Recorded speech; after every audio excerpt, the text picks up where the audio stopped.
दोस्तों, मैं आरिफ हुसैन आपका मेडिकल नॉलेज में स्वागत करता हूं। कैसे हो दोस्तों? आई होप आप बहुत अच्छे होंगे। आज हम बात करने वाले हैं निमोनिया के बारे में। सबसे पहले हम जानेंगे निमोनिया क्या होता है। निमोनिया है जो एक प्रकार से फेफड़ों की इन्फेक्शन सूजन को कहते हैं। जब इन्फेक्शन फेफड़े के एक हिस्से को प्रभावित करता है तो इसे हम लोबर निमोनिया कहते हैं। और जब इन्फेक्शन फेफड़े के दोनों हिस्सों को प्रभावित करता है तो इसे हम मल्टीबोबर निमोनिया कहते हैं। जब किसी व्यक्ति को निमोनिया हो जाता है तो उसके फेफड़ों के अंदर हवा के स्थान पर मवाद और अन्य तरल पदार्थ भरने शुरू हो जाते हैं। इससे ऑक्सीजन मार्ग कम हो जाता है। निमोनिया एक ऐसी बीमारी है जो किसी को भी हो सकती है, बच्चों से लेकर बड़ों तक।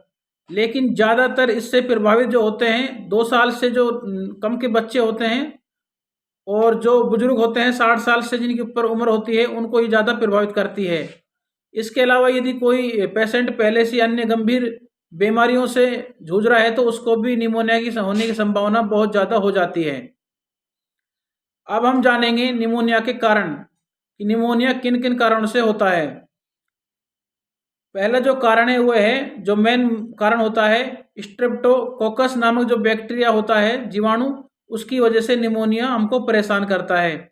इसके अलावा वायरल इन्फेक्शन की वजह से भी निमोनिया हो सकता है, एंटी फंगल की वजह से भी निमोनिया हो सकता है, या फिर पहले से ही कोई गंभीर बीमारी से जूझ रहा है जैसे कि kidney failure, heart failure, liver failure, या फिर कोई डायबिटीज पेशेंट है, या पहले से उसको फेफड़ों में कोई प्रॉब्लम है, उसको भी निमोनिया होने की संभावना बहुत ज़्यादा हो जाती है।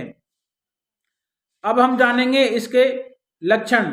जब आपको निमोनिया हो जाता है तो इसमें क्या क्या लक्षण दिखाई देते हैं, जैसे कि बुखार बहुत तेज आना, 101, 102, 103 फ़ारेनहाइट बुखार का आना, और सांस लेने में दिक्कत होना, खांसी में बलगम या खून का आना, नोजिया, वोमिटिंग, अत्यधिक ठंड लगना, पसीना आना, अंदर से घरघराहट की सी आवाज़ आना, थकान, कमजोरी महसूस होना, और इसके अलावा पूरे शरीर में जो दर्द होना आदि लक्षण आपको इसमें दिखाई देते हैं जब आपको निमोनिया परेशान करता है।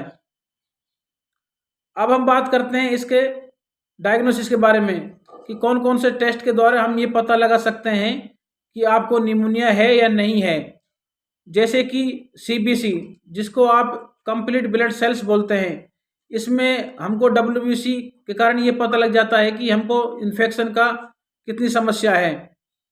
और जो दूसरी जो टेस्ट होता है वो होता है स्पुटम की जांच, स्पुटम टेस्ट बोलते हैं जिसको। इसकी जांच के द्वारा हम ये पता लगा सकते हैं कि हमारे शरीर में जो निमोनिया वो पॉजिटिव है या नहीं है। तीसरा जो टेस्ट होता है चेस्ट एक्सरा। इसके द्वारा हम हमारे लंग्स की जो दिक्कत है उसके बारे में पता लगाते हैं कि निमोनिया की कितनी समस्या हमको हो चुकी है। अब हम बात करते हैं इसके ट्रीटमेंट के बारे में जो निमोनिया में दिया जाता है।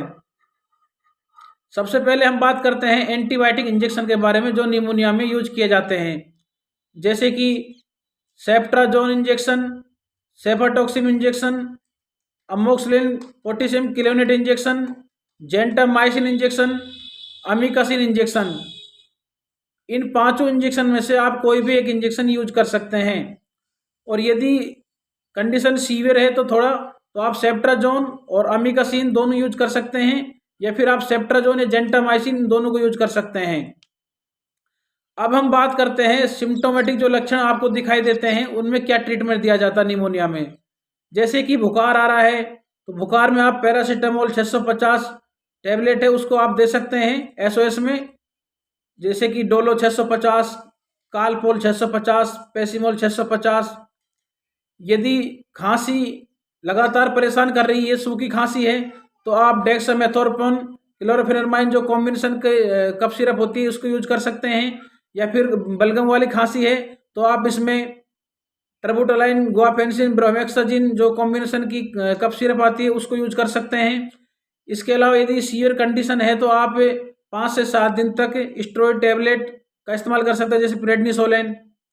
और यदि निमोनिया के पेशेंट को सांस लेने में दिक्कत आती है तो उसको डेरिफाइलिन इंजेक्शन या टैबलेट का प्रयोग कर सकते हैं, जैसे कि इथोफाइलिन थियोफाइलिन जो कॉम्बिनेशन का इंजेक्शन होता है, इसको यूज कर सकते हैं।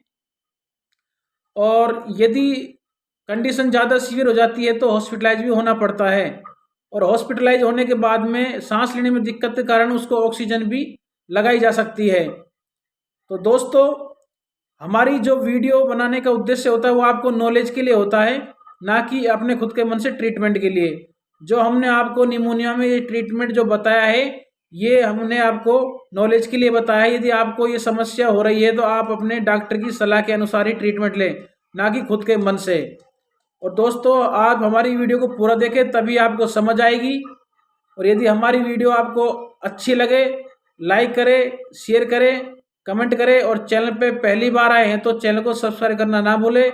बेल आइकन घंटी को जरूर दबा, जिससे आपको हमारी वीडियो की समय समय पर नोटिफिकेशन मिलती रहे। और दोस्तों, आज की वीडियो में इतना ही। यदि आपका प्यार बना रहा तो नेक्स्ट वीडियो बहुत जल्दी लेके आने वाले हैं। नमस्कार दोस्तों, जय हिंद, जय भारत।